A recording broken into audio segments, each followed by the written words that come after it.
Hello and welcome into the RotoWire Fantasy Soccer Podcast. My name is Andrew Laird, Senior Soccer Editor of RotoWire, joined on this Monday, June 21st by Ryan Belongia to talk about Tuesday's two-game Euro slate. Ryan, we were just chatting and I was like, hold on, we have to start recording because of the ridiculousness that we were talking about, particularly in this slate. Also, do we get credit for saying that we were concerned about Memphis Depay not playing 90 minutes? Well, I guess a little, because what did he go? 60 some? Mm-hmm.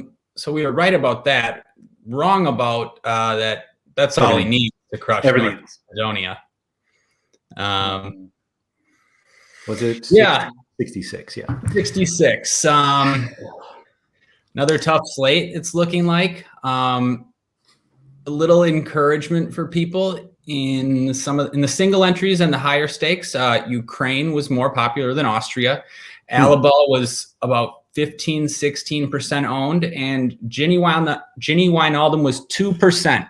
2% owned brace in the 555. So wow. If you think you're missing some things, the Sharps are also missing some things. It's been an unpredictable tournament. We move on. Yeah, for sure.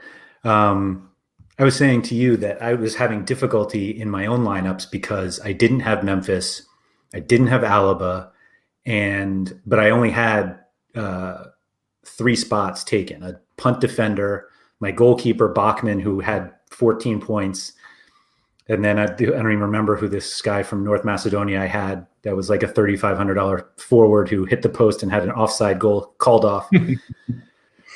What could have been. But I was saying, like, I had so much PMR left that it's like I wasn't even sure that I needed to pivot from the guys that I played. I only played GPPs today. And then just as we were about to come on, I saw that I had Eden Hazard at 5%, which if somebody's watching this later and he ends up with 2 points, then you don't feel you don't understand my optimism right now. But 5% Eden Hazard, why not? I mean, 5% Eden Hazard. I mean, you gotta love that. I mean, hat trick potential today. That's the hope. Seems really low. So one guy can bail out your lineups at that low of ownership.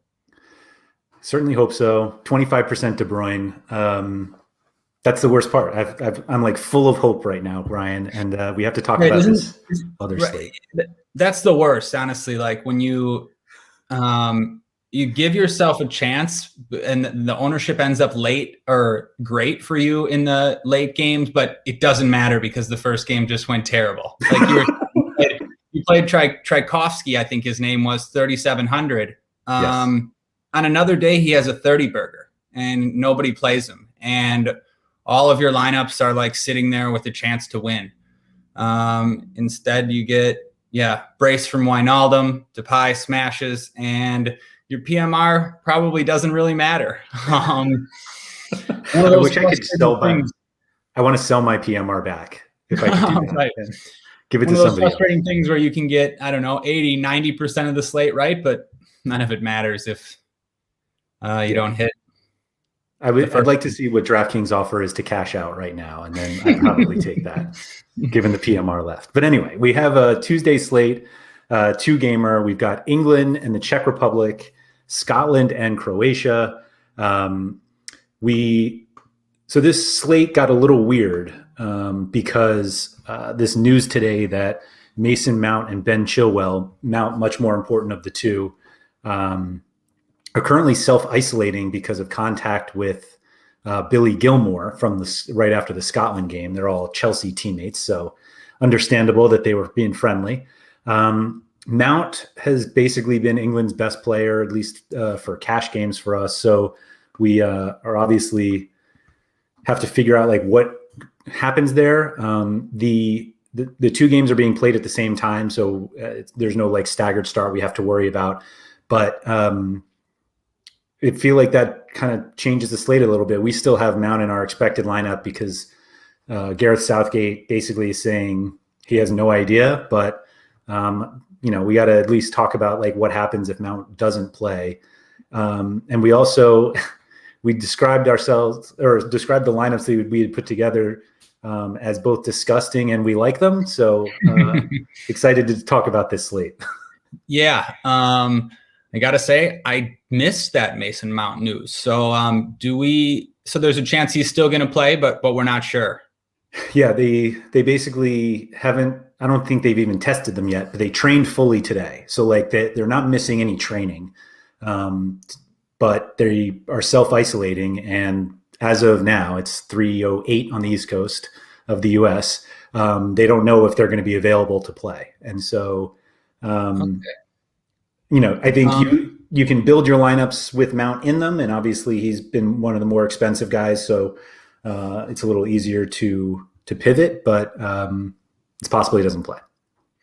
Yeah. Okay. Well, that's interesting then. We'll have to discuss who the set piece options could be then for England. I had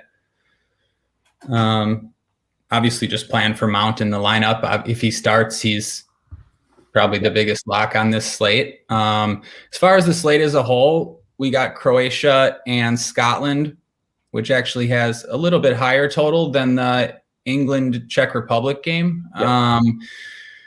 2.5 total with some juice on the under for that Croatia Scotland game, and then 2.25 for England Czech Republic. And yeah, you said we spoke a little bit about the cash lineups we quickly made.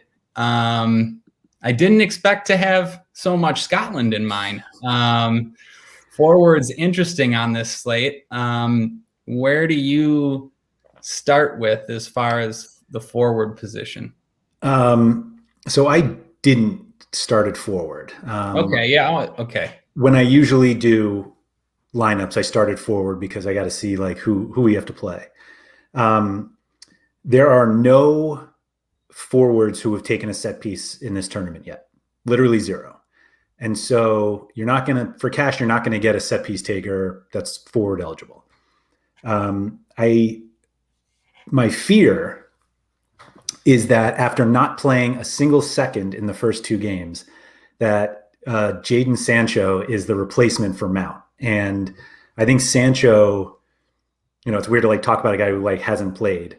I think there was a quote today from Southgate that said something like, we have a lot of very good attacking players, which is why he hasn't played, which is insane to me because he is easily one of the best in the world there. So at least for England. So do you play Sancho at 10-4 if he starts and Mount doesn't? Yeah. I kind of lean towards yes. Just because there aren't any forwards on this slate. And one of the cheaper forwards is actually kind of appealing. So that would make Sancho a little more affordable. I agree though with you about just not starting at forward. There's other positions that have guys that we want to play, and it seems like one of those slates where you play the guys you want and then try to make it work.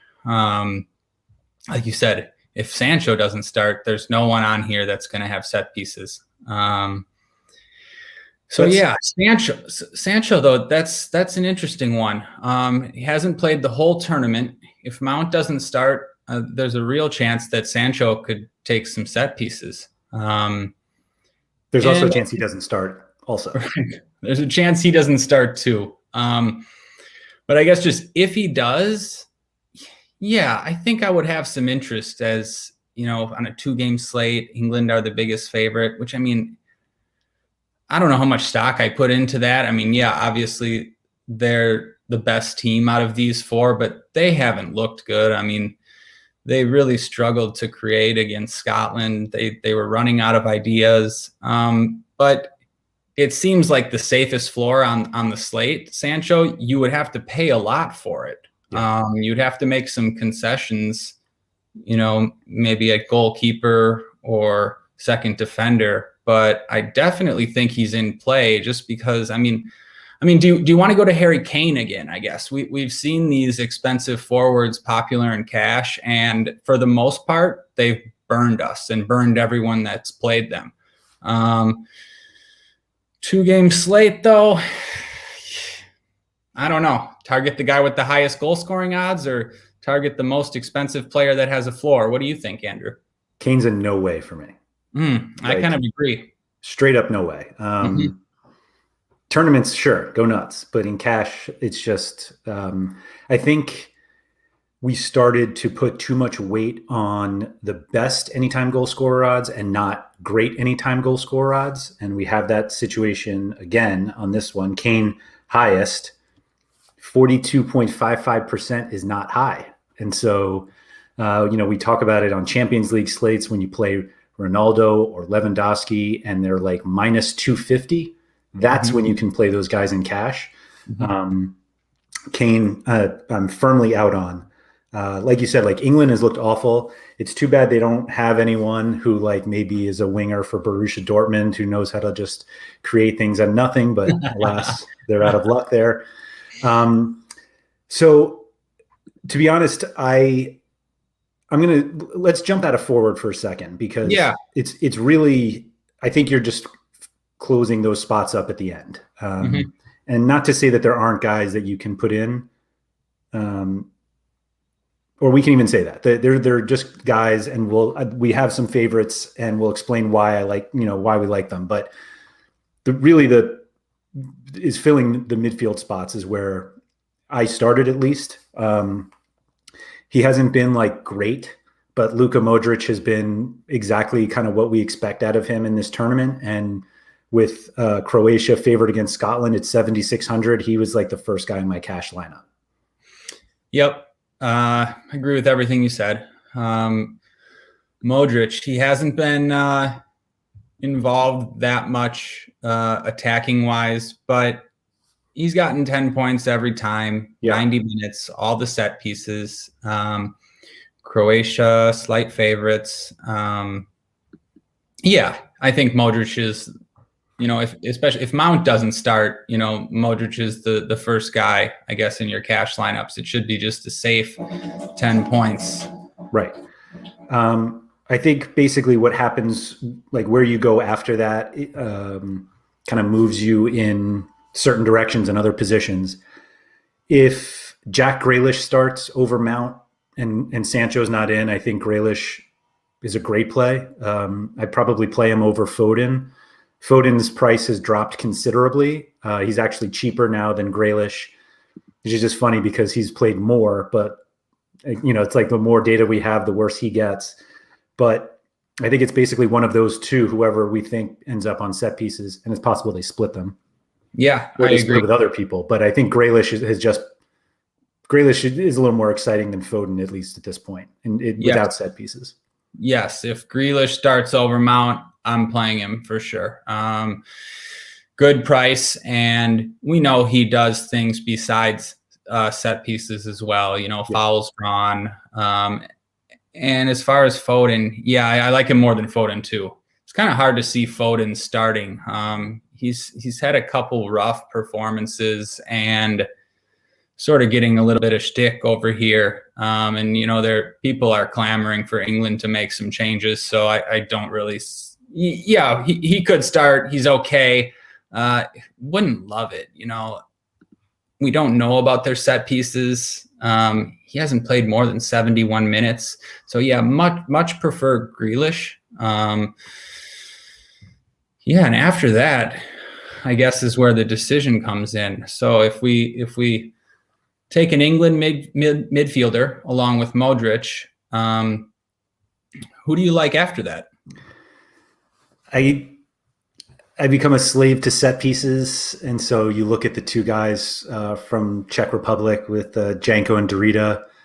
I've played Janko more than Dorita, and I think I've gotten very little reason to think I should do the opposite. And so I think we'll see a lot of Modric, England set piece taker, and Janko Dorita combination.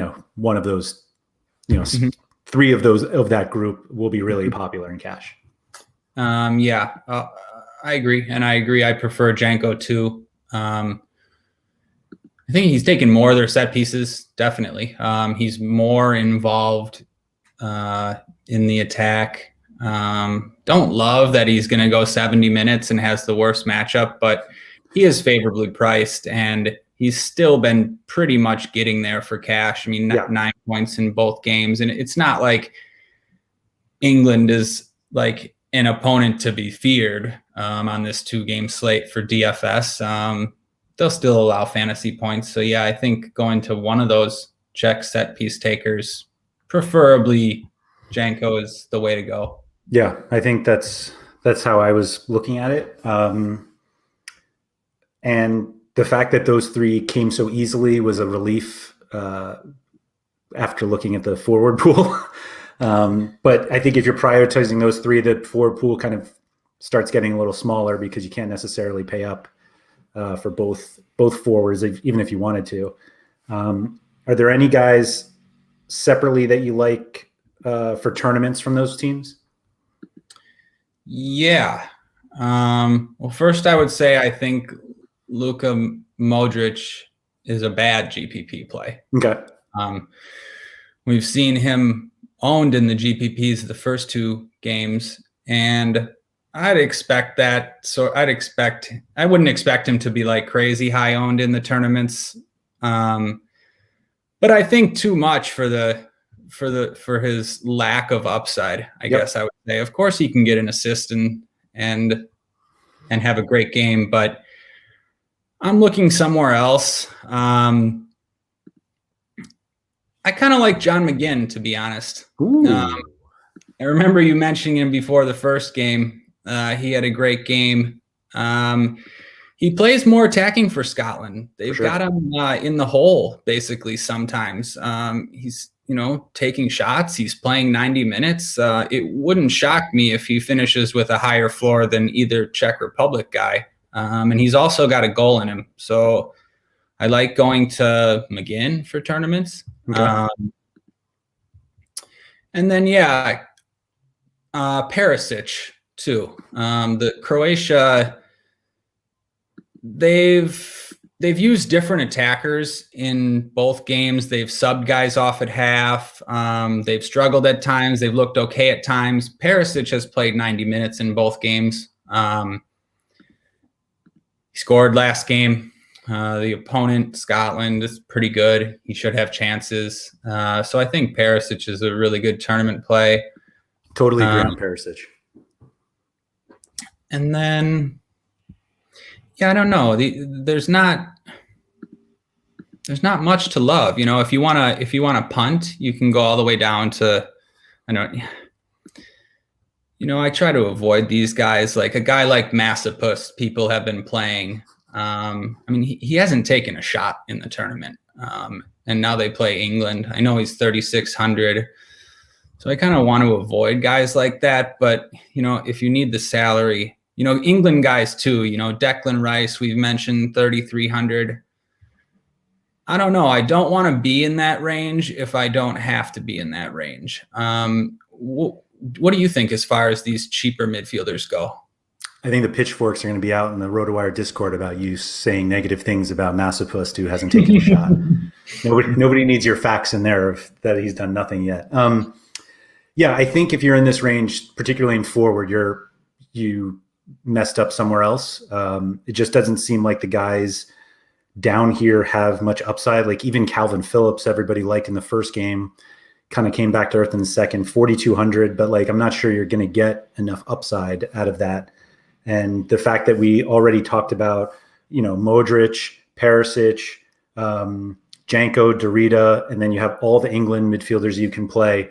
It just seems like you're giving up too much opportunity cost by taking a punt down here when you can probably. We were talking about the forwards are just an absolute garbage pile.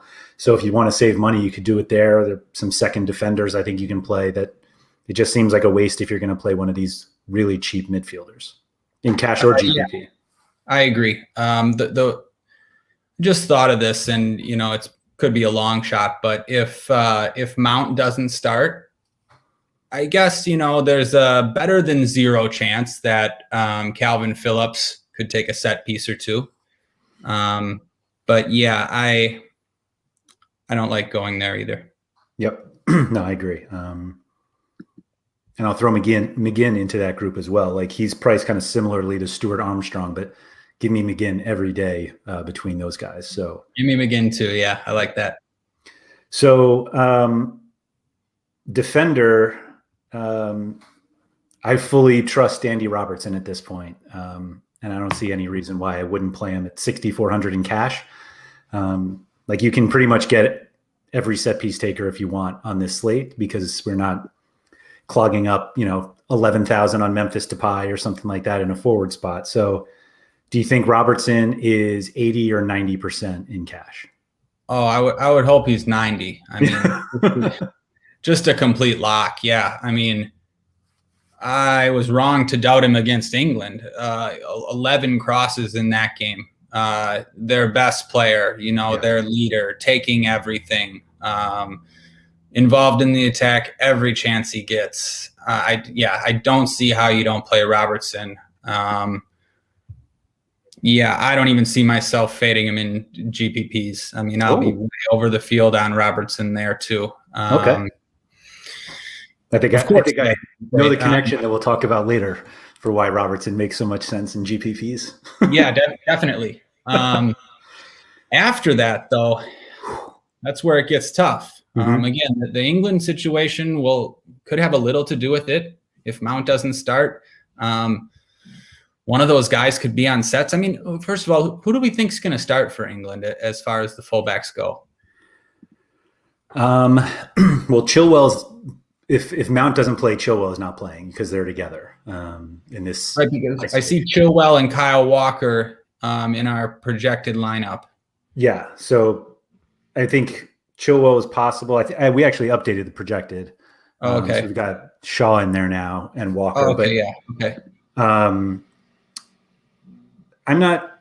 I mean, Shaw's really the only one. I guess Reece James, like if he is playing at right back, but I don't know. I feel like they're just expensive enough where I'm just not sure I need to play one of the England fullbacks. Yep, I'd agree. And back on the Mount thing and the set pieces, Southgate's been reluctant to use the fullbacks as corner takers. I don't know if that's a thing, but it just hasn't happened. Shaw and Reece James, they didn't take any. They haven't been taking any. Trippier, yeah, he's taken a few. Doesn't seem like he's going to start, but I agree. I don't think you need the England fullbacks here. They're pretty expensive, and if we're paying 6,400 for Robertson, seems like it's probably too much to afford. Right. So if that's the case, where do you look next? Usually in this situation, I go all the way down and see if there's anything viable down there, like truly the bottom. The lowest I got was this Gvardiol guy from Croatia. Basically, when Vrsaljko did nothing in the last game, it's because they did everything on the left. I'm not tactically smart enough to know like if this is a game where like, oh, they'll obviously use Vrsaljko in this one. But at 4,000 for a fullback against Croatia, I think that's fine. But like, I think you can take any of these, any of the cheaper ones. Like, I don't think you pay 51 for Kufal or even Vrsaljko felt a little expensive at 4,700 just coming off that kind of weird game where he disappeared. Yeah. But if you went literally all the way down to, Coletta, do we even have him in? No, we don't even have him. But like, any of the really cheap center backs at under 3,000, like, I don't think it's that bad. I don't think there's that big of a realistic difference in projections. Right. So there might not be enough opportunity costs to matter if you can just pay all the way down and it might not hurt you that much. Right. I agree with you. Gvardiol, that's where I would go too. As far as like the tactics and stuff, like just a guess, I don't love Vrsaljko on the right side going against Andy Robertson. There's like a chance that he could be used. I don't know. He could stay back more. It seems like it.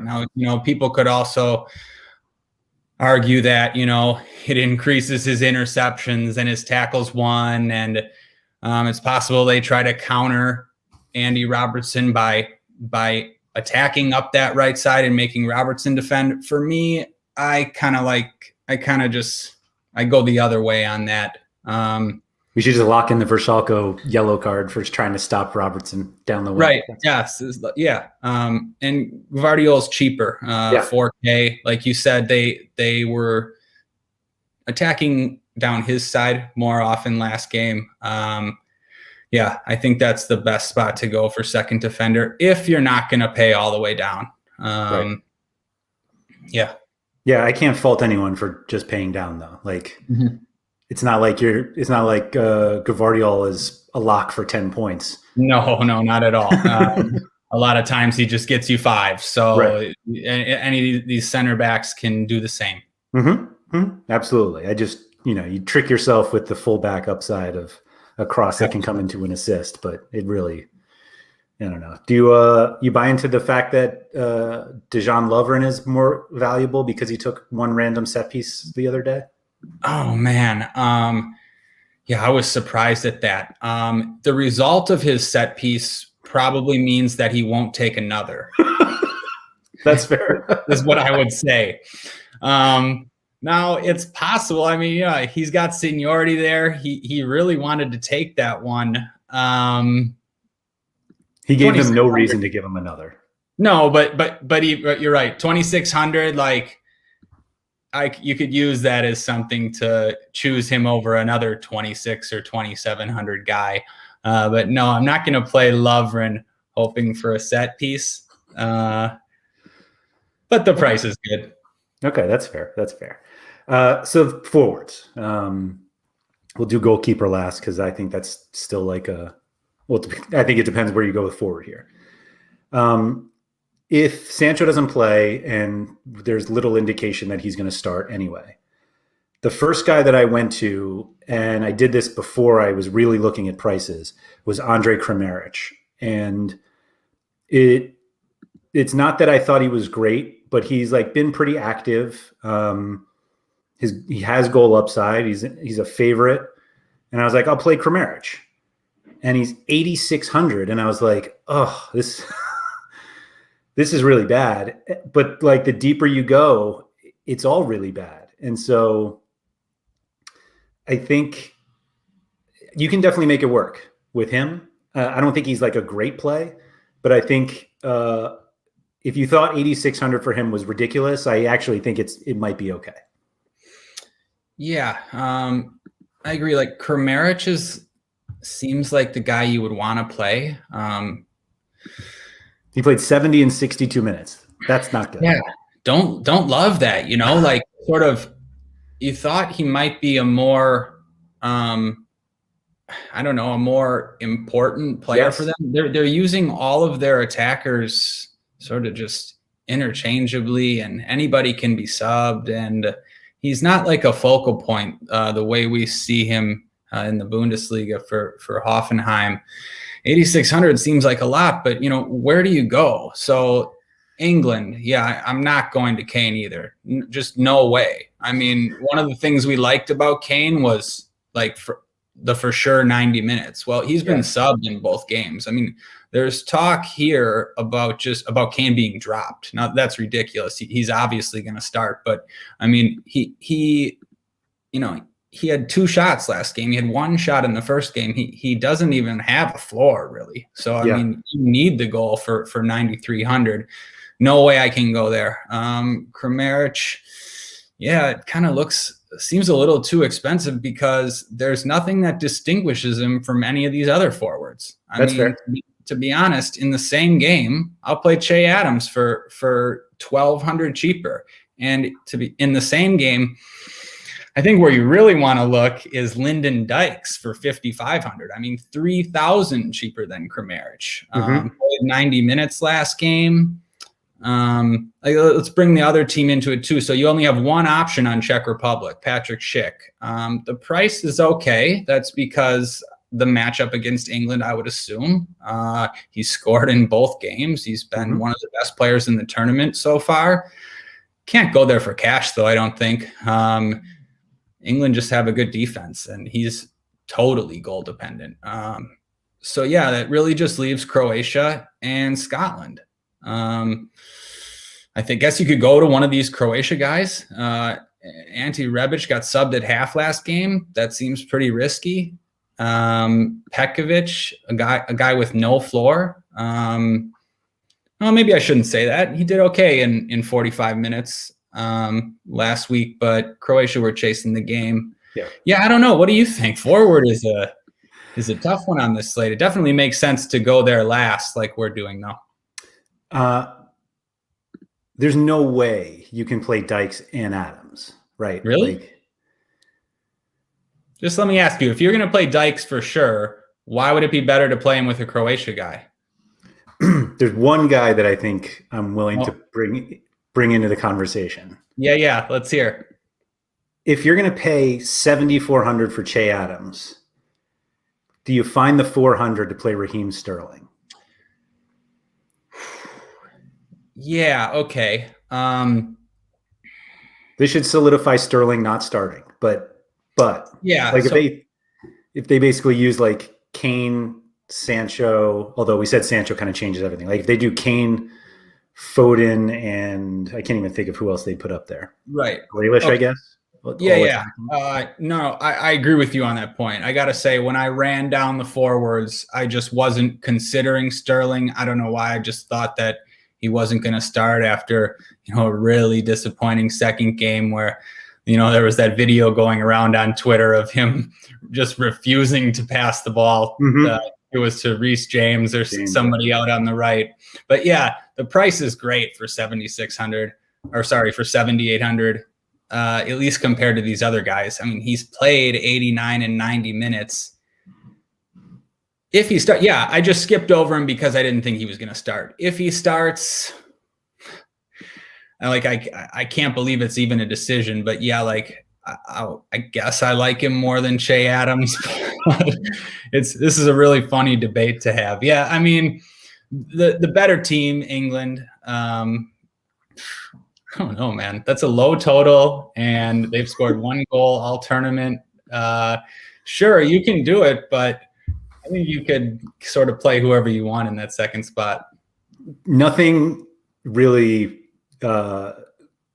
makes us feel better about the Euros than when we're having a full conversation about whether you play Che Adams or Raheem Sterling in cash. It's great, honestly. I don't know that Sterling's the better play.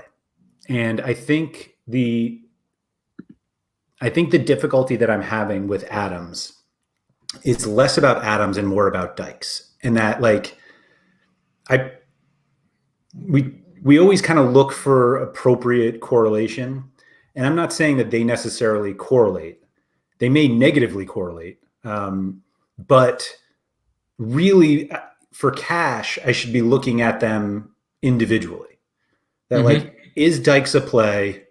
Is Adams a play? Is Sterling a play? Mm-hmm. And if I decide Dykes is a play, I don't think I should be putting much emphasis on, well, I can't play Dykes and Adams from the same team. Like if I think Adams is a better play than Sterling, then I should just play Adams. Right. I think, all great points. Should be thinking about them individually. You're right. If we just decide that Dykes is a play because he's cheapest, and I guess we just like him for whatever reason better than the other guys, then it's just Che Adams on his own. He is like the focal point of that attack. 5 shots against England. It just you wouldn't necessarily have seen it, but it seems like his floor is higher than Sterling's. It's not like something I would have thought. I guess I was wrong about England, expecting them to create chances, or a lot of chances, but they just don't, and they really haven't, even in the past, I guess. I mean, they had an easy qualifying road. I mean, it's weird to say, but Che seems okay. Oh, man. This is just – I hate this slate. I do too. Let's be clear. You could make an argument for any of these guys.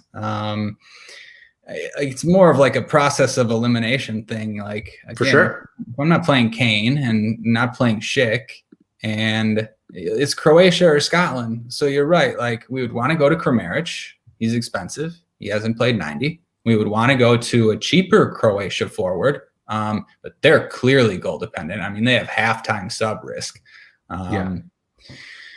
So sure, they're fine. Like, you could decide, like, look, Che Adams isn't a good play either. I'm just going to play the cheapest Croatia guy that starts. That's perfectly fine too. I think there's a lot of different ways you could go it forward, as no one's a lock. I mean, we're talking about Dykes being our favorite play. Of course, you don't have to play Lyndon Dykes in cash, you know?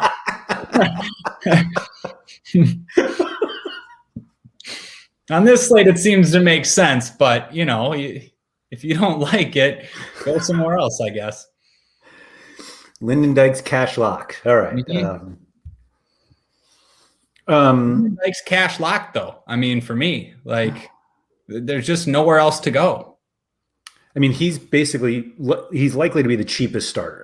Who's forward eligible. So, like, that's the reason. It just, I mean, 5,500 is usually much higher than the cheapest forward starter. I played one today for 3,600. We just don't have that on the slate. And so, like, I think if you play Dykes and Rebic is 6,000, like, I can't fault you. No. I'm here talking about Che Adams, like, and right. You know, if you get a $1,500 savings and you're like, I'll just take the 58 minutes from Rebic and hope for the best, and I'll take my 1,500 somewhere else. Like, I get it. Me too. Perfectly fine. Yeah, that's perfectly fine too. Right. Like, you're comparing him to Che Adams, who's clearly not a cash play. So it can't be too bad to just play the cheaper guy. Do you think Schick is somewhat popular? Like, I feel like there's got to be something with, like, a guy who has scored in both games and there's no forwards on this slate. The matchup isn't great, but yeah, I think he'll be somewhat popular in GPPs. I think you would be a better judge than me for his popularity in cash. It seems doesn't seem great to play him in cash as the biggest underdog. But, you know, you just go back to the fact that none of these guys seem great and his price is okay. I guess I wouldn't expect him to be popular, but people will play him, I guess. What do you think? Yeah, I think more than I think he should be played. I'll put it that way. Okay. Is Kane the most popular in GPP? Oh, man. Like, I don't think he'll be that. Like, I just don't see any single guy forward at least being that popular because. No, but I agree with you. Right. On a 2-game slate, again, with all these unappealing forward options, yeah, I would think Kane is the most popular. He's also 9,300, and you would have expected his price, you know, to be 10K or above had the first games gone better, maybe, or just in spots like this, we normally see Kane more expensive than that. I mean, he was 10-6 and 10-5 in the first 2 games, and England are still favorites. So, like, 9,300 for the center forward on England who takes penalty kicks should have him as the most popular forward for tournaments. It makes sense. I also think it's a great fade. I mean, if Kane doesn't score again, that 9,300 is going to really help you everywhere else. And it's also going to be great leverage to not have the highest owned forward. That's a big decision. Kane's a big decision tomorrow for tournaments. Yeah, I just assume that if anyone else starts, and not necessarily for him, but like if Rashford starts, like I could see people jumping to him, even though he's more expensive. But like if you've played Kane and you're just like, I'm done with Kane, and not for cash, but like if you just go to Rashford, like I think that's reasonable. And I think Sancho will be really popular if he starts. I think people are dying to play Sancho. Yep, I agree. I think people are dying to play Sancho, and I agree. I think people are dying to not play Kane. So yeah, I do think they would go to Rashford. And like if Rashford started with Kane, it makes me like Kane just a little more for GPPs, just because the fact that they're around the same price range means people will go to Rashford there, and it just has to lessen Kane's ownership. Yep. So then I think it makes him like a little better play. But I would also like Rashford too. Yeah, again, he's just not Kane. Right. And there might not be a lot of goals on this slate. So like, it doesn't really matter what you have to pay for it. You need the guy who's going to score 20 points. Yep. I think playing both is perfectly fine too. Yep, me too. So if we hate all the forwards, does that make us pay up at goalkeeper? We've got Pickford the most expensive at 5,700. Yeah. Livakovic is 5,000 for Croatia. Those are the two favorites. If you got money, you can play Pickford. England haven't allowed a goal yet. Yeah. And that game has the lowest total. I mean, they're kind of, they're clearly the most likely for a clean sheet and the most likely for a win clean sheet. So yeah, I think you can pay up for Pickford. I would not play the Croatia goalie though. I mean, just pay all the way down, like we say, all the way down or all the way up, I guess. I don't know. What do you think? This is a weird slate for goalie. I mean, if you have money left, it might make sense, but I don't know. I don't love it. What do you think? We were talking about Adams and Dykes in cash. If enough people played them in GPP, then I'd be all over Livakovic. Yeah. Livakovic, really good tournament play. You're right, because like as I just said, I just like skipped over him, and that's like what people will do in tournaments too. I mean, you'd assume he'll be the lowest owned of those four keepers in tournaments, and we know like goalie is so variable. All of these guys have a similar shot to be the highest scoring keeper on the slate. Yep. That's a good shout. On these 2-game slates, like if you told me who was going to be the lowest owned keeper before they started, like, yeah, you want to have some exposure there. And you're right too. If people are going to play Dykes and or Che Adams, they're not going to want to go there either. When everybody has 3 and 4 Scotland guys in their lineups. Right, because more good points. Yeah, I mean, Robertson I remember telling you this like a week ago. I was having trouble, like it was a bigger slate, but I made the mistake of just not considering the keeper going opposite Robertson because, in my head, I'm just like, well, he's getting me an assist or, he'll make a free kick or like, I want him to get on the score sheet in some way. And it's just wrong to think like that. But people will. And yeah, he just won't be owned because of all the Scotland players that will be owned. So yeah, that's a really good call. Besides that, yeah, I don't know. Just, I guess, no real lean as far as like, I don't know which, who's going to 4 goalies on the slate. I'm not going to pretend like anyone is better than the other. No. Like just a logical move is like, we have Robertson and Dykes or Che Adams. I mean, you pair them with Marshall, you need Dykes or Adams to score a goal. That would put Scotland in a position to win. So that just like makes sense from a lineup construction sort of thing. But yeah, play any goalie. Yeah, it's just more about who else you have, and don't cap your upside based off of that.